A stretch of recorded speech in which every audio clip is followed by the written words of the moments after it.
Bom dia, bem-vindos a mais um Repensamentos, as E-Conversas da Ecomood Portugal sobre o mundo pós-pandemia. O E-Conversador de hoje tem 33 anos e é licenciado em Psicologia e mestre em Psicologia da Saúde. Logo aos 17 anos começou a trabalhar na Santa Casa da Misericórdia de Lisboa, na área de educação de crianças e jovens. Aos 27, passou a ser o presidente de junta de freguesia mais jovem jamais eleito em Lisboa. E continua a ser.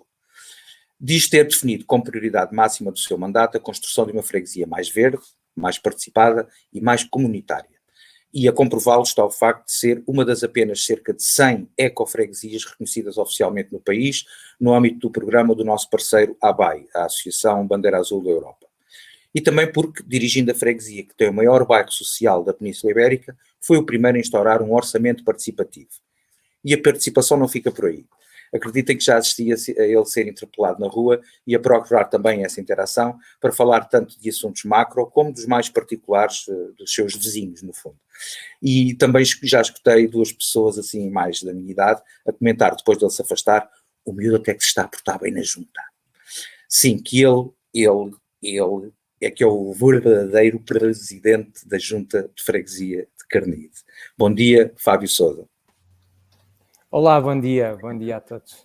Muito bem-vindo e muito obrigado por ter aceitado este convite. Hoje vou querer falar consigo de ecofreguesias, de políticas de proximidade, de mobilidade e até de parquímetros. Mas primeiro que tudo, quero lhe perguntar como é que tem estado a viver esta fase, o confinamento e este agora desconfinamento, quer pessoalmente, quer profissionalmente. Bem, é um enorme desafio neste momento. Portanto, as juntas de freguesia, sendo o órgão mais próximo das pessoas, tiveram aqui que encontrar um conjunto de respostas muito imediatas para a população e, portanto, do ponto de vista profissional tem sido um desafio gigante. Portanto, ser autarca ou estar autarca é um enorme desafio.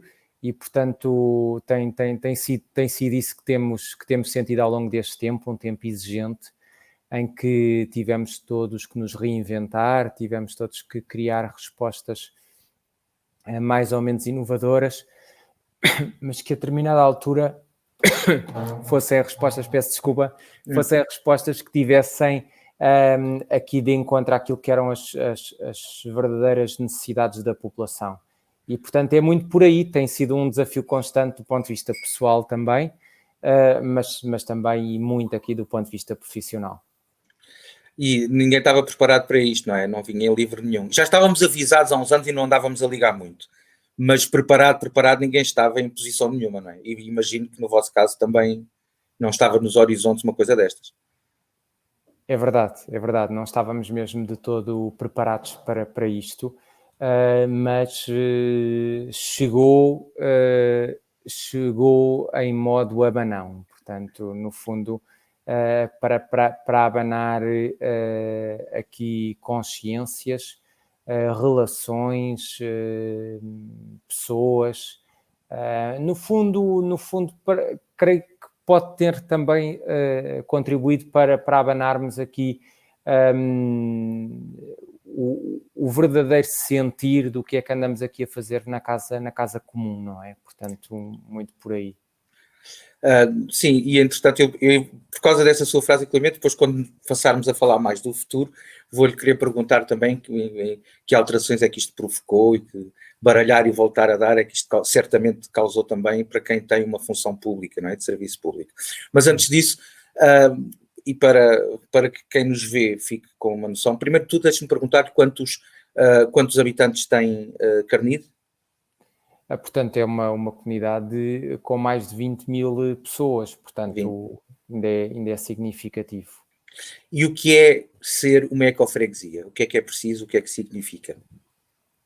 Ser uma ecofreguesia para nós é muito importante, porque de facto é assinalar o caminho, é saber que não chegamos efetivamente ainda onde deveríamos todos estar, mas assinalar de que estamos efetivamente comprometidos com o caminho. Portanto, perceber que temos um conjunto de fragilidades socioculturais, ambientais, económicas, sociais, mas temos um compromisso muito grande de que vamos efetivamente fazer um caminho que é conjunto envolvendo as políticas públicas, os autarcas, os trabalhadores da Junta de Freguesia e envolvendo a população neste caminho que deve ser comum e que deve ser participado, partilhado e muito, muito conjunto. Dê-me uma ideia do tipo de medidas que foi preciso para receber o galardão de Ecofreguesia, coisas que fizeram. Exato. Bem, nós temos um conjunto de sensibilizações ambientais e até nas escolas, muito na vertente pedagógica, mas também uma série de compromissos daquilo que é a redução ao ponto de vista do ponto de vista dos resíduos, uma aposta concreta naquilo que é a economia circular, portanto, darmos mais do que darmos vida àquilo que eventualmente poderia ir em primeira análise para o lixo. Também fizemos aqui um grande caminho naquilo que é os veículos da própria autarquia, portanto, neste momento muito mais sustentáveis, portanto, veículos elétricos. Portanto, naquilo que são as deslocações entre os serviços e naquilo que são os compromissos também do ponto de vista dos ecofuncionários, portanto, nas suas práticas diárias, naquilo que implementam do ponto de vista, do ponto de vista daquilo que se oferece à população, não é? Portanto, uma aposta muito maior naquilo que é o digital, portanto, um atestado que pode ser pedido online, por exemplo, uma série de serviços que podem ser realizados online e que anteriormente eram feitos em papel. Temos um exemplo concreto, até as inscrições de jovens para as animações de verão, não é? Nós temos assim o maior programa de animações de verão do país, portanto, o chamado Praia Campo, não é? Com mais de 2.000 participantes. Para terem uma ideia, era tudo feito em papel e houve aqui um compromisso concreto e sincero de que tentaríamos fazer tudo de forma digital e está em marcha, está implementado e é uma das medidas, por exemplo, uma vez que de certa forma acabamos por estar a preparar aquilo que vai ser o verão possível, não é? Também nesta área. Portanto, pode ser um dos exemplos é esse caminho também, no sentido de proporcionar aos cidadãos um conjunto de respostas que podem e devem ser dadas do ponto de vista online, digital, portanto, com menos burocracia, com menos papel, um bocado por aí. Entretanto, e voltando um bocadinho atrás no que estava a dizer, as freguesias há uns poucos anos atrás passaram a ter um papel mais executivo na rua, portanto houve uma série de responsabilidades que eram dos municípios e que passaram para as freguesias e portanto isso dá-vos também a hipótese de serem mais interventivos e de serem vocês também a melhorar essas políticas localmente. O feedback que tenho, e eu tenho ideia inclusive que há uns 3 anos tivemos esta conversa quando isso estava a acontecer, é que passaram muitas responsabilidades, mas não passaram também as verbas adequadas para assumir essas responsabilidades, não é? Como é que tem sido lidar com isso? Pois, de facto, os desafios são mesmo muitos, até do ponto de vista financeiro é preciso fazer aqui uma gestão muito equilibrada daquilo que é, porque sabemos que a proximidade traz naturalmente um melhor serviço às pessoas, mas a proximidade também exige que tenhamos meios superiores àquilo que anteriormente existiam, porque as pessoas, como o Presidente de Junta é, por excelência, alguém que está mais próximo da população, é naturalmente abordado na rua, de antes, quando a responsabilidade, um exemplo concreto, quando a limpeza e a higiene urbana ou o tratamento dos jardins, etc., era da responsabilidade da Câmara Municipal, dificilmente a pessoa encontraria o Presidente da Câmara na rua, não é? Portanto, ou com menos regularidade do que encontra o Presidente da Junta. E, portanto, neste momento o desafio é muito grande exatamente por isso, porque é fácil, ou deve ser fácil, pelo menos no nosso modelo de gestão, que é um modelo que envolve as pessoas e onde a proximidade é importante e onde é importante que se conheça as pessoas pelos nomes. que se conheça o território, que se ande muito no terreno. É muito importante termos meios suficientes para dar resposta a um conjunto de desafios diários e em todas as áreas, porque de facto houve um envolvimento muito grande nestes últimos anos na delegação de competências e, portanto, as juntas têm hoje uma dinâmica brutal, pelo menos em Lisboa, não é? Portanto... E antes de falarmos do orçamento participativo, deixe-me perguntar-lhe, é orçamento mesmo, para se ter uma noção, qual é um orçamento de uma junta de freguesia como a de Carnide? Em Lisboa são 3 milhões de euros, à volta de 3 milhões de euros, com 300 trabalhadores, portanto, com uma dinâmica muito própria, com um conjunto de responsabilidades nas cantinas escolares, portanto, naquilo que os miúdos comem na cantina, é tudo responsabilidade. Pois é, não é realmente muito dinheiro, não é? É muita gente, muito trabalho, é por isso é que eu estava a dizer, muitas novas responsabilidades que antigamente não eram sequer das juntas de freguesia, mas o dinheiro não aumentou assim tanto por ir além, não é? Pois, é um bocado por aí, com muita responsabilidade e uma diversidade muito grande de áreas, desde o urbanismo ao licenciamento de esplanadas, etc., a ocupação de espaço público, passando pela gestão e manutenção do espaço público, portanto, limpeza, lavagem, varredura, até à manutenção e gestão de parques infantis, equipamentos desportivos, pavilhões desportivos, bibliotecas também, portanto, cantinas escolares, portanto, um trabalho gestão dos jardins de infância também, portanto, em Lisboa, pelo menos, são, de facto, as juntas de freguesia são mini-câmaras municipais com grandes responsabilidades. Sim, há muita Câmara Municipal com muito menos gente do que uma junta de freguesia de Carnide, não é? Exato. Fábio, diga-me, para se ter também uma ideia, em termos de orçamento participativo, qual é a percentagem desses 3 milhões que é adstrito ao orçamento participativo, mais ou menos?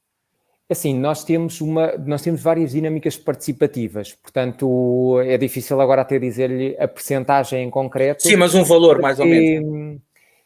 Se calhar pode ser 10% do nosso orçamento, se calhar, assim, uma coisa significativa. 300 mil é bastante. Porque temos muitas dinâmicas participativas, temos um departamento que é... Deixa-me só aqui beber uma aguinha. Não, já agora aproveito para ganhar fogo. Se é à volta dos 10%, é realmente exemplar. Eu, pelo que sei, e são dados já do ano passado, podem já não estar atuais, em termos de câmaras, a com o maior orçamento participativo era a de Cascais, e são 3%. E estamos a falar de uma câmara com 300 milhões, não é 3 milhões. Claro. Portanto, 10% e com todas as responsabilidades extra que vocês ganharam é realmente importante. Deixa-me perguntar-lhe, e o que é que tem resultado? Dê-me exemplos de medidas em que isso tem resultado, de sugestões, portanto, dos munícipes, dos fregueses, dos vizinhos, e que têm sido postas em prática. Bem, eu acho que a nossa maior vitória é mesmo... Eu peço imensa desculpa, mas isto não está fácil hoje. Eu acho que a nossa maior vitória é mesmo o facto de, aos dias de hoje, somos mesmo considerados campeões do orçamento participativo da Câmara Municipal de Lisboa.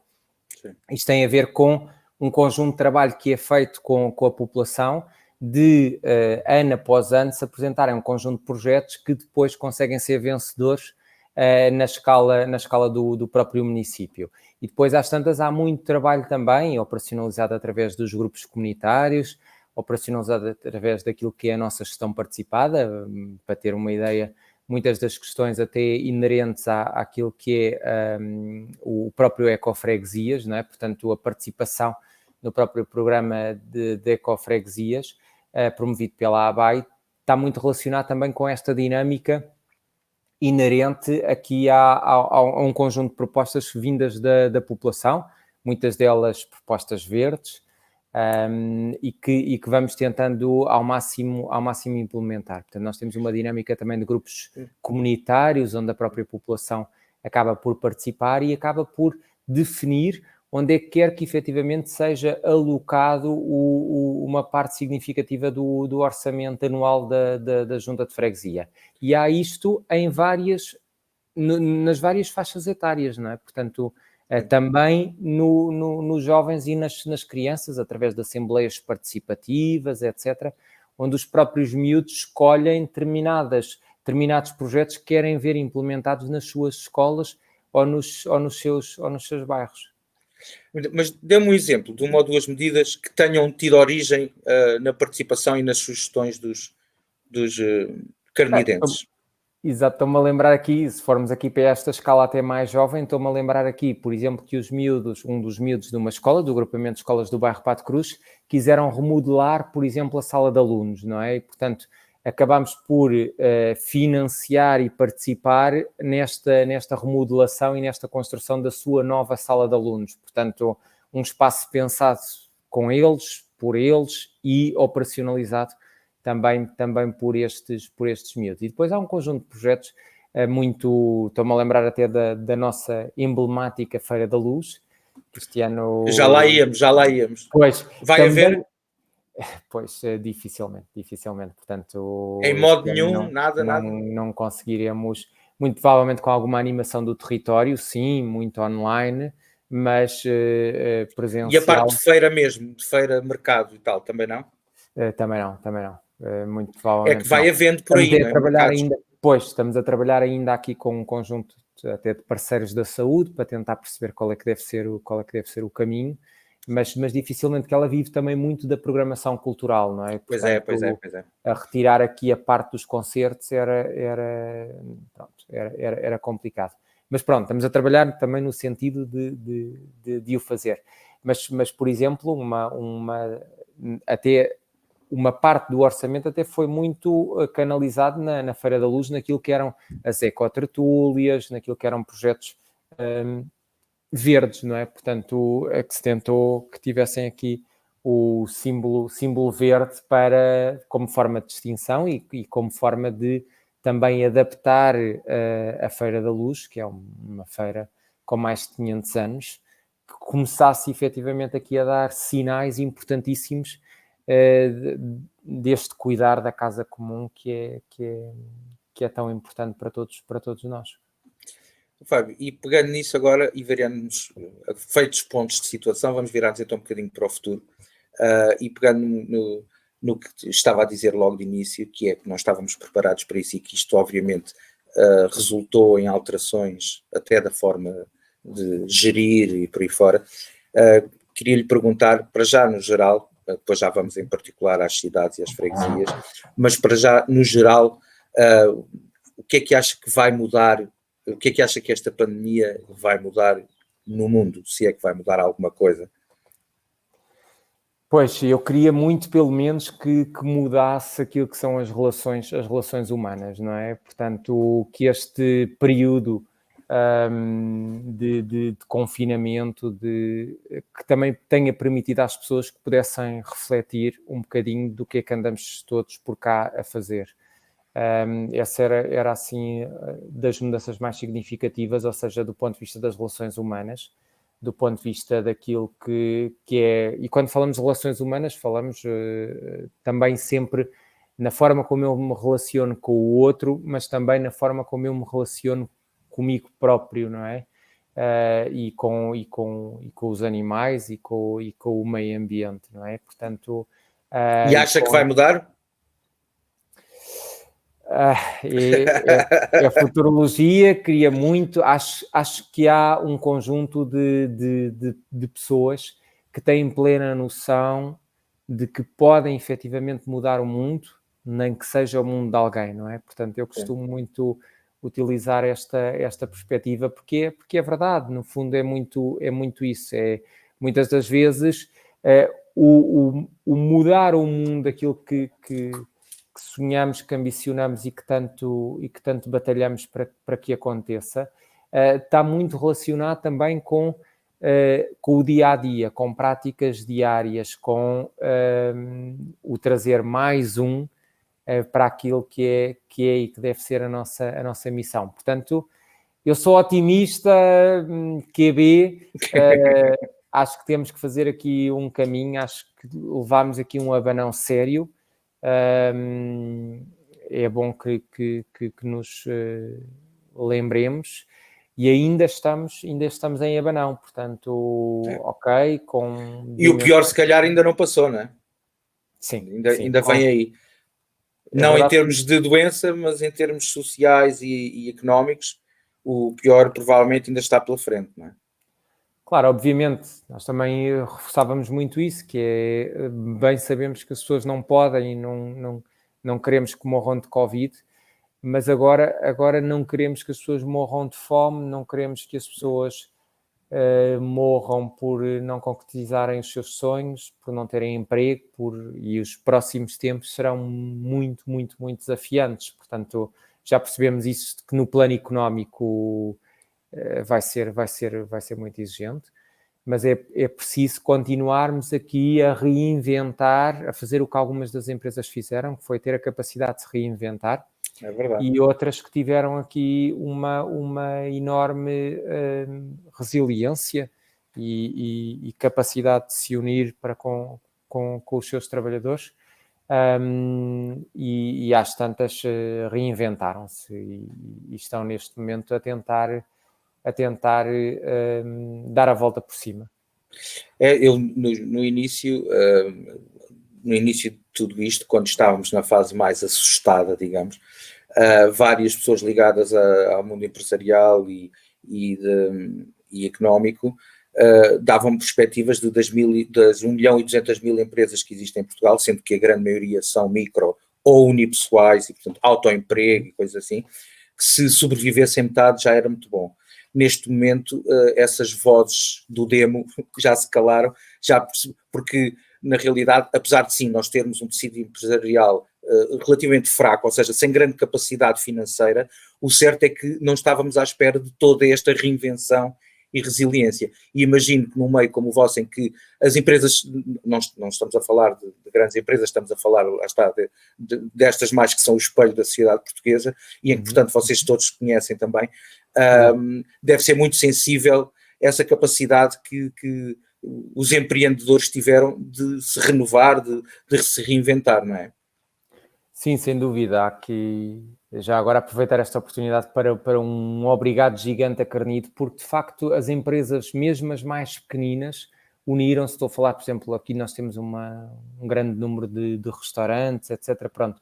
E, portanto, uniram-se verdadeiramente e aliaram-se e foram capazes de dar respostas sociais inovadoras, foram capazes de cumprir também aquilo que são as orientações e, portanto, muitos tiveram que efetivamente recorrer a situações de layoff, etc., mas com uma preocupação muito grande comunitária, com uma capacidade gigante de se chegarem à frente e de se disponibilizarem à junta de freguesia para tudo aquilo que fosse necessário, e portanto isso foi muito, muito importante, sentir a resiliência, a união, a capacidade das pessoas de se juntarem, de se unirem, de encontrarem aqui soluções em vez de encontrarem só problemas, não é? Portanto, sim, foi muito, muito importante. E acha que vai haver um baralhar e voltar a dar, por exemplo, nos políticos, e os políticos eu não estou a dizer só no fazer políticas, estou a dizer nos políticos com cargos de governação, de gestão. Uma vez mais, no início, pareceu-me que sim, muito, os discursos estavam realmente diferentes, eu dizia, mas isto é o mesmo que há 10 anos estava a fazer não sei o quê, em termos de negócios e por aí fora, e PPPs e etc., mas parecia muito. Agora, se calhar já, pelo menos a percepção que eu tenho neste momento é que já se desvaneceu um bocadinho, já estamos com alguma tendência para voltar ao business as usual. Qual é a sua percepção? Acha que isto vai evoluir positivamente? Dificilmente o que e há muitas questões que estão claramente entranhadas, não é? E, portanto, não é fácil. Aquilo que era preciso era também, neste momento altamente delicado, que também aqui existisse um abanão naquilo que é o fazer política hoje, não é? Portanto, que é diferente daquilo que era fazer política há uns anos atrás.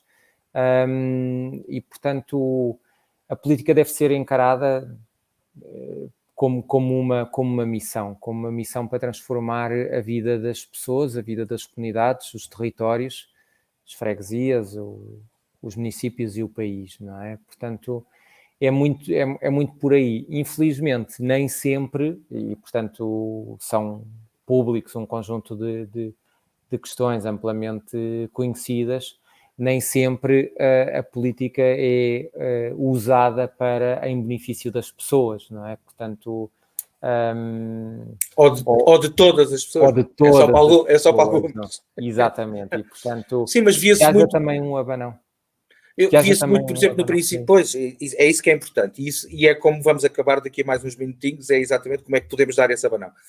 Mas no princípio ouvia-se muito, outra vez falar do não, tem que se pôr o Green Deal à série em cima da mesa, e isso tem que ser a nova Bíblia, e estávamos a ouvir políticos que antes não os ouvimos falar nestas temáticas, a assumirem a camisola de melhores práticas, quer políticas, quer governamentais, quer ambientais e por aí fora. Está a cair um bocadinho em águas de bacalhau, não está? Pois, também acho que sim. Portanto, muitas das vezes são discursos porque há oportunidade e portanto, mas ou passamos efetivamente à prática e acabamos por refletir sobre aquilo que são as nossas práticas diárias e sobre aquilo que realmente é importante, ou então será mais do mesmo. Portanto, eu acho que o desafio é exatamente o passar à prática, o encarar que efetivamente é preciso mudar mentalidades, é preciso agitar consciências e é preciso que cada político ou cada agente, e aqui cada agente político seja um verdadeiro agente de mudança.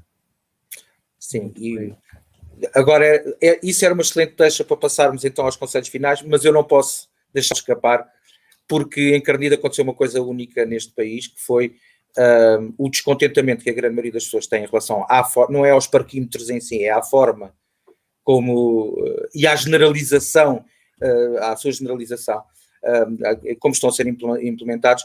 Aí aconteceu que eles foram montados e depois um dia desapareceram. Eu, como já lhe disse, porque é uma causa nossa mesmo, da Ecomut de Portugal, os parquímetros desta má forma é uma péssima desculpa para nos vir tirar mais uma data de dinheiro. Em Lisboa são mais 30 milhões. Não quer dizer que eles não pudessem ser úteis, mas era, primeiro, melhorava-se as vias de acesso, depois criavam-se parques gratuitos externos à cidade para as pessoas para poderem apanhar os transportes públicos ou os partilhados ou por aí fora, melhorava-se uma série de coisas e depois então, onde fosse preciso, punham-se parquímetros. Ora, não foi nada disto que aconteceu, o que aconteceu foi há 20 anos atrás, vamos tirar mais dinheiro a esta gente e mais, e enquanto automobilistas, que se há coisa como eu me sinto já roubado, é enquanto automobilista. Paguei o imposto de automóvel mais caro do mundo, no caso do meu carro ainda foi na altura em que paguei IVA sobre o IA, portanto é imposto sobre imposto, eu não tenho outra, a única palavra que me ocorre em relação a isto é roubo, é o Estado a roubar. Depois pagamos para construir estradas, mas temos que pagar para lá passar outra vez. Depois pagamos o imposto de circulação, que foi aquele senhor chamado Salazar que criou para ajuda aos esforços de guerra de ultramar. Onde é que já vai a guerra? E continuamos a pagá-lo. Passou a ser imposto autárquico para suportar e bem o impacto do nosso carro na cidade, mas é só para circular. Parar não está incluído. Ora bem, vocês aí... com o crescimento dos parquímetros chegou aí. E vocês, na realidade, e já tivemos esta conversa, eu até acho que vocês eram daquelas zonas onde fazia sentido haver bolsas de estacionamento gratuito junto aos terminais de autocarros, junto à estação de metro, por aí fora, para as pessoas serem incentivadas a quem tem. Porque há muitas zonas onde as pessoas não têm realmente soluções de transporte público adequadas à sua necessidade. E, portanto, para virem no seu carro, deixarem aí e depois dentro da cidade movimentarem de outra forma. Ora, se aí também se paga, então as pessoas não deixam aí, deixam na Avenida da Verdade ou deixam nas Avenidas Novas, no seu destino. Lembro-nos como é que aconteceu Eu na altura fiquei zangado, lembra-se que eu disse que não, vocês deviam ter mantido isso mais tempo, que eu e muita gente estávamos na disposição de irmos para aí ajudar, manifestar-nos, para vocês servirem realmente de exemplo. Não montam cá isso, não queremos. Conte-me um bocadinho dessa história, porque acho que em alguns casos é exemplar, infelizmente acabou na mesma, em mais do mesmo, mas conte-nos lá. Claro. Não, acho que foi muito importante só mais pela perspectiva da dinâmica da população, que as pessoas de facto têm uma palavra a dizer. Portanto, naquilo que são os seus territórios, naquilo que é a sua área de residência ou onde estudam ou onde trabalham, efetivamente devem ser envolvidas nas políticas públicas, naquilo que são as decisões que as afetam no dia-a-dia. E aqui, um bocadinho, a discordância está muito relacionada com isso, com o facto de não ter existido um envolvimento sério por parte da população. Aquilo que era do ponto de vista das vias, estávamos a falar de vias cheias de buracos e onde em algumas das habitações nem sequer existe saneamento básico. E, portanto, quer dizer, não faz sentido tarifar uma zona sem que efetivamente sejam dadas condições às pessoas, nomeadamente até os parques dissuasores, portanto, junto aos terminais de autocarros ou de metro ou qualquer coisa do género, que estão há muito prometidos, mas nunca concretizados, e, portanto, foi muito nessa perspectiva que esta ação aconteceu, também numa perspectiva de participação pública das pessoas, onde a Junta de Freguesia tinha naturalmente de ouvir e estar ao lado da população, não é? Portanto, é muito para isso que os presidentes de Junta são eleitos, é para serem solidários, ativos e proativos para com no dia-a-dia, não é? No dia-a-dia. É que, e se calhar isto serve-nos também para depois, então, para os conselhos finais. É que nós, infelizmente, temos tido umas democracias em que votamos,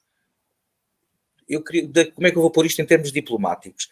4 em 4 anos, não é?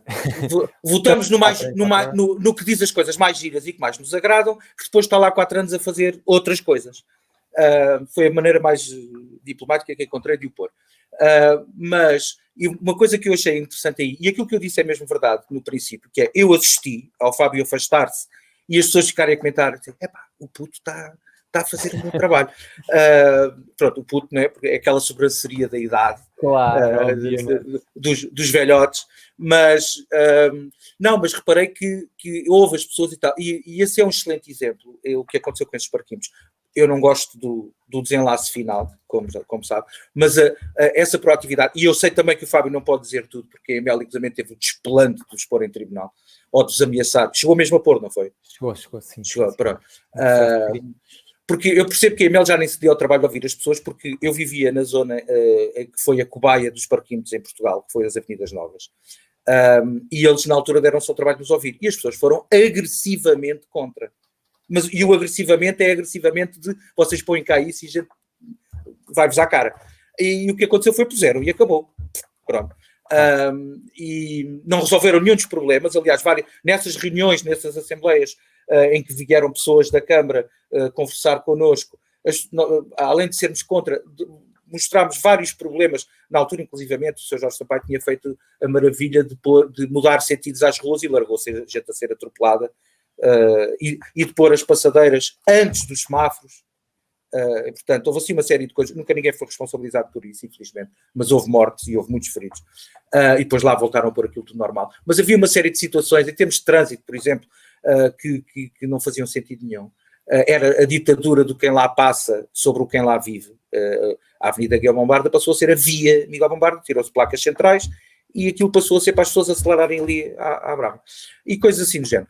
Mas o certo é que fizeram na mesma, tiraram-nos 3 mil lugares à superfície, enfiaram 900 lugares subterrâneos, curiosamente do seu Espírito Santo, os parques de estacionamento dele, e puseram-nos aquilo tudo com parquinhos. Pior que havia zonas em que não havia justificação nenhuma para não haver ali estacionamento e que eles bloquearam só porque se tinham comprometido com quem ia fazer os parques de estacionamento, que tinham que rebentar com não sei quanto estacionamento à superfície. Portanto, foi uma desgraça. E em 10 anos correram com mais de 90% das pessoas que viviam ali. Transformaram aquilo numa zona empresarial. Eu conheço uma teimosa que ainda vive lá, que é a minha mãe. De resto, De resto, de ninguém do meu tempo de adolescente, dessa altura, já não vi lá mais ninguém. Claro. Teve este impacto. Mas, portanto, no vosso caso, gostei muito da vossa, dessa postura de, espera, isto é o que a minha população quer, eu vou correr riscos, mas vou fazer o que eles querem, porque isto não é eu dizer, eu vou fazer o que vocês querem nas eleições e depois no dia-a-dia lavar as mãos, não é, Fábio? É por isso que eu quis dar este exemplo, não tanto por causa dos parquinhos, mas por causa deste exemplo de governação de proximidade, não é? Eu acho que... Sim, é muito por aí. Nós somos efetivamente, as juntas de freguesia, o órgão mais próximo das pessoas, portanto, obviamente que temos de as ouvir, obviamente temos de as conhecer pelo nome, obviamente que temos de saber, bem, agora nesta pandemia foi muito importante nós percebermos quem é que estava sozinho, quem é que não estava sozinho, quem é que precisava do apoio da junta, quem é que eventualmente teria um voluntário mais próximo que lhe podia dar suporte e, portanto, é para isto que efetivamente as juntas de freguesia servem, mais do que grandes obras e obras muito emblemáticas. Aquilo que é preciso, muitas das vezes, é que o Presidente da Junta resolva aquilo que afeta o dia-a-dia das pessoas, que é o candeeiro de iluminação pública que não está a funcionar, que é a rua que está suja, que é a dificuldade. Portanto, mesmo que não seja da responsabilidade da Junta de Freguesia, é preciso que se acione os meios para a resolução. Portanto, é preciso que se apoie efetivamente a resolução, que se crie a ponte entre quem efetivamente tem de resolver e quem precisa que seja resolvido. Portanto, é muito, muito por aí. Mesmo até quando o que a sua população quer é exercer alguma desobediência civil, não é? Mesmo quando o que a população quer é um enorme desafio e um deixar presente de que é possível lutar por uma mobilidade melhor para todos, por uma qualidade de vida melhor para todos e que é possível e que deve ser possível que se cumpram compromissos. Então, e olha, é exatamente a deixa para lhe perguntar, em termos finais, o que é que acha então que cada um de nós, mais do que pode, deve fazer para que esta nova normalidade seja mais assim como diz? Eu acho que, acima de tudo, é muito importante que as pessoas percebam que têm um papel ativo na sua comunidade e que têm um papel ativo naquilo que é a sua família, que têm um papel ativo naquilo que é aqueles que temos o privilégio de nos cruzar ao longo dos nossos dias, não é? Portanto, é muito por aí. É preciso deixar uma marca, é preciso lutar por aquilo que se acredita e não podemos deixar em momento algum que nos digam que não somos capazes. Portanto, eu acho que é muito por aí. Acho que é a minha reflexão da pandemia num privilégio gigante, se assim se pode chamar, naquilo que foi o poder estar também aqui com um conjunto gigante de trabalhadores, com uma população maravilhosa, naquilo que é a linha da frente, e que a determinada altura nos permitiu, mais uma vez, perceber que é juntos que o caminho se faz e que só juntos conseguimos ultrapassar os desafios. Muito obrigado. Nós vamos, já agora deixe-me dizer... queria dar-lhe os parabéns por ser uma ecofreguesia. Nós, quando começou isto, estávamos a celebrar um protocolo com a ABAI, exatamente no âmbito dos programas Ecoescolas, Ecofreguesias e Eco21, para as nossas ações Ecovoltas, que já há 3, se calhar 4 anos, estivemos aí em Carnide, foram dos primeiros sítios. Na primeira vez em que nós tínhamos Ecovoltas durante a Semana Europeia da Mobilidade, esse foi um dos sítios. É verdade. E, portanto, para essas ações, para as nossas ações Ecomove-te com as escolas também, que são ações de pôr os miúdos através de teatro, autossensibilizarem-se e os outros, e a comunidade escolar. Portanto, ainda só não foi efetivado porque, entretanto, veio o vírus e isto ficou tudo em águas de bacalhau. Mas teremos muito gosto em voltar aí. Eu ia passar-lhe a batata quente e perguntar-lhe, então e quando é que nós vamos aí? Mas não. Mas vamos ter muito gosto, certamente. Eu não sou daí, mas tenho muito bom feedback e é por isso também que foi o primeiro presidente de junta que quisemos ter a conversar aqui. Isto nunca tem nada de político, de cor política, tem a ver com práticas. E é por isso mesmo que fiz muita questão de termos esta conversa, que acho que pode inspirar muita gente, quer seus colegas, digamos, de funções, quer qualquer um de nós, para mostrar que podemos arregaçar as mangas e fazer melhor. Não é, Fábio? Acho que sim, muito obrigado pela oportunidade e sim, acho que nos encontraremos em breve aqui em Carnide, uma ecofreguesia. Muito obrigado e continuação de bom trabalho. Obrigado igualmente. Para os vizinhos. Obrigado igualmente, para todos. Quanto a si, já sabe, pode ver-nos sempre de segunda à quinta-feira às 11 da manhã, no Facebook da Conversas, da Ecomundo Portugal e da TV Amadora, no YouTube da TV Amadora, em tvamadora.com ou no Instagram da Conversas. Se não puder ver às 11 horas, veja depois quando lhe der jeito. Fique saudável e aproveite também para repensar. Até sempre. Até já.